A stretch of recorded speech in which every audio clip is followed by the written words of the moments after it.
Hello and welcome back to Live Office Hours. Here in my office, I'm here, you're there, we are doing this live, and there's a lot to talk about. I just want to bring your attention. There is a little subscribe button up here. I don't know what it does, but I'm told if you do that, then you can subscribe, whatever that means. And also tell your friends, share this, let them know that we are live right now. And even your enemies, people you don't like very much, tell them we're live right now, because that you see, this is a way of kind of. All right, the top stories this week. Bernie onward. Now, some of you have communicated to me, and I understand that Tuesday's results were not what you wanted, and were not as great as the week before. They were not like Michigan, and Bernie lost Ohio, and some people are feeling, Bernie supporters are feeling a little bit down right now, and I can understand that. But let me just make sure you understand that in the future we got some big primaries coming up over the next couple of months, and Bernie has a very good chance. I'm not going to try to predict. Remember, political prognosticators try to, they exist to make astrologers look good. So I'm not going to predict anything, but there are a lot of big states, a lot of states where Bernie has a very, very good chance. The second thing I want to bring your attention to is that in 29, 85% of you voted for Bernie Sanders. If you were a voter in Ohio between 30 and 44 years old in the Democratic primary, 60% of you voted for Bernie Sanders. I mean, this is the future of the Democratic Party, folks. If there is going to be a Democratic Party, it is these issues that Bernie has been bringing to the forefront in terms of taking back our democracy, reclaiming our economy from the moneyed interests. These are the issues. They are the big issues. And he is making enormous progress in reshaping the Democratic Party. So don't despair. I mean, you ought to feel great about what's happening, and he is doing it, and we are doing it, and you are doing it without any big money. It's on the basis of the average contribution is $27. This is unheard of. So feel proud. You are part of a very important movement, and it's going to go all the way to the convention, and that's just the beginning for this movement. So let me just say something about this guy, Donald Trump. Remember, that's his original family name, and we're using it because it fits somehow better. Donald Trump, he scored big wins on Tuesday, and the Republicans, I'm getting a perverse pleasure out of watching the Republicans go a little bit nuts, because the likelihood of a contested convention, and a contested convention simply means that there's no Republican who has enough delegates, pledged delegates, to actually get them automatically over the threshold. That likelihood keeps on increasing, and Donald Trump is very upset about the possibility that if there is a contested convention, then the Republicans and the Republican establishment and other Republicans may yank the nomination away from him. And he even said recently that if that happens, there will be riots. I mean, talk about incentivizing violence. Trump, Dumkopf. But look, the thing is that there is going to be probably a brokered convention. But John Kasich, I don't want you to think what I'm about to say means that I am endorsing John Kasich. But I do think that John Kasich, of all the Republicans, is the only one with half a brain. That's not exactly an endorsement, all right? Saying that a Republican has half a brain is not an endorsement. But John Kasich and I worked together when he was head of the Budget Committee in Congress. I was a lowly Secretary of Labor. I thought he was reasonable. He's a good man.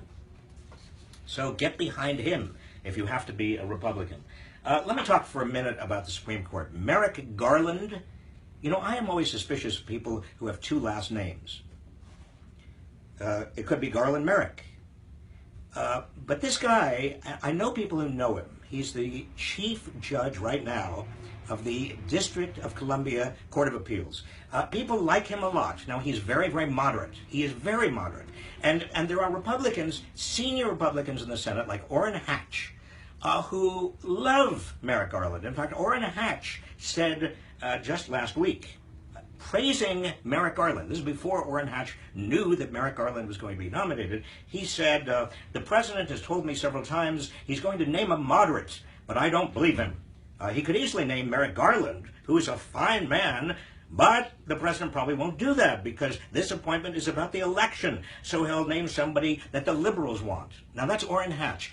This week, right after the announcement that Merrick Garland was in fact the nominee, Orrin Hatch said, no, he's not supporting Merrick Garland.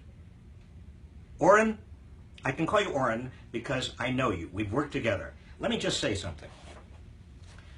When Republicans pull that business, all right, you like somebody, you admire somebody, you voted for him before he's come up. I mean, he got through a Republican Senate before. He couldn't have become the chief judge of the D.C. Circuit. And Orrin Hatch, you have said repeatedly that you admire him. I just quoted last week, you said that the president would never, ever nominate somebody like that, and because the president wants to play politics. You are now playing politics. You have a responsibility. Orrin Hatch, you've been head of the Judiciary Committee 3 times, as far as I can tell. You are respected in the Senate. If you were going to go to Mitch McConnell and say, you know, we've got to give this guy at least a hearing. We've got to give him a fair hearing. I've gone publicly, Orrin Hatch, have gone publicly and said that he is worthy and he's a good guy and he's the kind of person that ought to be on the Supreme Court. In fact, you have said, I have another quote, Orrin. You said, there is, quote, no question, unquote, Merrick Garland could be confirmed for the Supreme Court. You said that in 2010. So, Orrin Hatch, I want you, as a leader, respected leader of the Republican Senate, to take some action here. And the rest of you, you take action too. This is the switchboard of the Senate. Call your senators. Tell them they have a responsibility. The Constitution says the president shall nominate and the Senate shall respond, shall confirm or not confirm. This is all up to the Senate. You can't have a Senate that simply says in the last 4 years of a president's term, the last year of a president's term, you can't have a vote. You know, the president, the Republicans want to use Joe Biden. Joe Biden said something in 1992 at the end of George W. Bush's term. He said, no, we can't possibly, after the first George Bush's term, he said, no, we can't possibly, we shouldn't have a vote on a nominee in an election year. Yes, that was the opinion of one senator, Joe Biden, and he was acting hypothetically. He was talking about a hypothetical candidate. There was not a real candidate there. And he also, Joe Biden concluded his remarks by saying, well, if there is a nomination, then we'll work it out. We'll compromise. Let me just say this. Orrin, I'm still talking to you. Orrin Hatch, come back just for a second. Look, you have a responsibility, not just to your party, but to the government, to the people of the United States. Republicans, let me just say something about this group here. This is the New York Times. Frozen for some. Tell them to reload and apologize. We are too popular. Oh, I see. Okay. So in other words, some of you, I was frozen? How can I be frozen? How can I be frozen? I get frozen? All right. Some of you, I was frozen for a minute, and you need to reload, and you need to apologize. Or I need to apologize. I need to apologize because I'm frozen on your machines?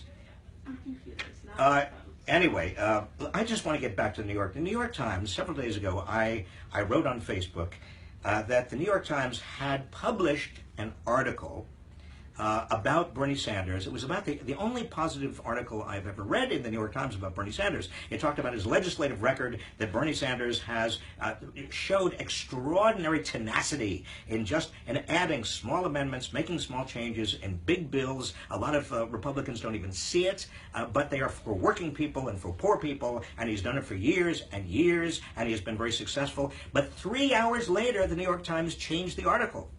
And all of the praise and the quotes that praised him and a lot of the language that praised Bernie Sanders disappeared from the article. Now, this article appears on Tuesday morning. Now that's granted, it's a very important date, but the article that was replaced was still about Bernie Sanders and his legislative record, but it was critical. It had new paragraphs that were far more negative. And who did that? Why did they change? And I called on the public editor of the New York Times. You know, there is a public editor, Margaret Sullivan, and she's supposed to be kind of the watchdog over the New York Times. And I said, why did this happen? Explain it to the public. And here's what she wrote today. She said this publicly in the New York Times. She finds that, quote, changes to this story were so substantive that a reader who saw the piece when it first went up might come away with a very different sense of Mr. Sanders' legislative accomplishments than the one who saw it hours later. And that therefore readers were owed some kind of heads up and even an explanation, unquote. Also, she said, the context added to this article, looked a lot like plain old opinion to this reader and quite a few others. New York Times, I am not accusing you directly of playing favorites, but you are part of the New York Democratic establishment. In fact, you were the epicenter of the New York Democratic establishment. And this election, if you hadn't realized until now, is about anti-establishment versus establishment. So you've got to make every effort you can to be fair, if you can.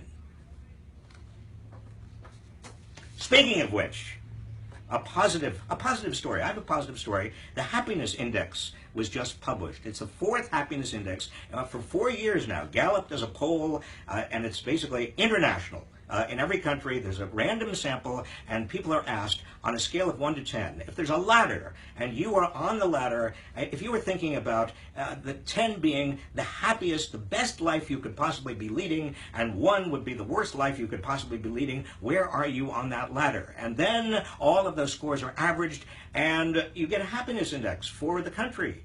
And this year, the winner of the happiness index, let's hear a little... Woo! Drum roll? You know, I hope you are more interested than the people here I'm working with. Okay, the happiness index winner this year is Denmark. Well, okay, there's not a lot of excitement, but because Denmark, Sweden, Norway, you know, all of those democratic, socialist, Bernie Sanders kind of countries. I'm being facetious. They do win. People are happier. Maybe because there's more of a safety net. Maybe because people don't have to worry quite as much. Maybe because life is not as stressful. Maybe because things are not as unequal. The United States on this year's happiness index scored not number 5, 6, 7, 8, 9, 10, 11, or even number 12, number 13.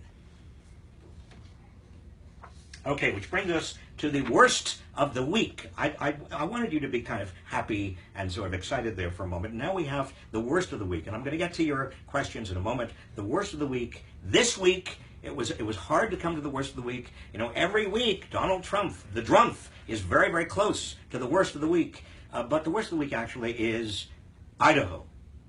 Why Idaho? Because you got cities in Idaho, as in many other states, that are trying to raise the minimum wage. This is a big movement in America. They fight for 15, and the fight to raise the minimum wage to a decent wage, a living wage, and the living wage may be slightly different in different states. That is true, but different cities also have a desire, and their people have a desire, and citizens of the cities have a desire to have a higher minimum wage. The state of Idaho, the legislature said, no, we are preempting, we are banning all cities from having a higher minimum wage than the Idaho minimum wage. Well, you know, that's happened all over the country. Alabama, last month, the Alabama legislature said that Birmingham, that had a higher minimum wage than the state, together. They fought and they got a higher minimum wage in the city of Birmingham. No, Alabama. The Alabama legislature said, no, Birmingham, you can't possibly do that. Now, these are Republican states, and these are Republican states that have gone for years to the federal government and said, no, federal government, you should turn over responsibilities to the states because we at the state level are closer to the people. That closer to the people argument, They don't follow that argument when it comes to cities that are often majority Democratic or majority African American or majorities that are maybe more liberal than the state legislatures. No, forget that close to the people argument. No, when it comes to close to the people, those legislatures say, we don't want you cities who are very close to the people to have any right at all to raise the minimum wage. Which brings us to your questions. But I've got to restart before the Q&A. I've got to restart before the Q&A? You mean the past 15 minutes has been a complete, nobody's heard the past 15 minutes? I've been sitting here just talking to myself for 15 minutes? Well, that's depressing. You know, I once had I was a disc jockey in Flint, Michigan in the summer of 1968. This is true. In Flint, you know, poor Flint, Michigan. I was a disc jockey there in the summer of 1968, and I had the 12 midnight to 6 a.m. shift because I was, you know, a college kid. They didn't care, and I was told I could only play the same top 10 songs over and over and over, and that entire summer they didn't change. It was Hey Hey Paula, Love Sweet Love, I Ain't Got No Satisfaction. You remember. And it was boring. I was bored out of my gourd, and finally I decided to make it a little bit of a talk show. Talk shows on radio were very new. They didn't have, and I thought, well, how am I going to get somebody to call in? So I said, next person to call in, $25. I will give you $25. You call in, we'll just have a little chat. Nobody called in. I then said, all right, okay, $50. $50. Next person who calls in.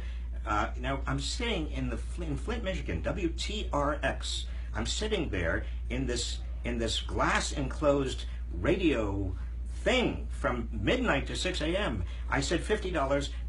Nobody called in. I got up to $100. Nobody called in.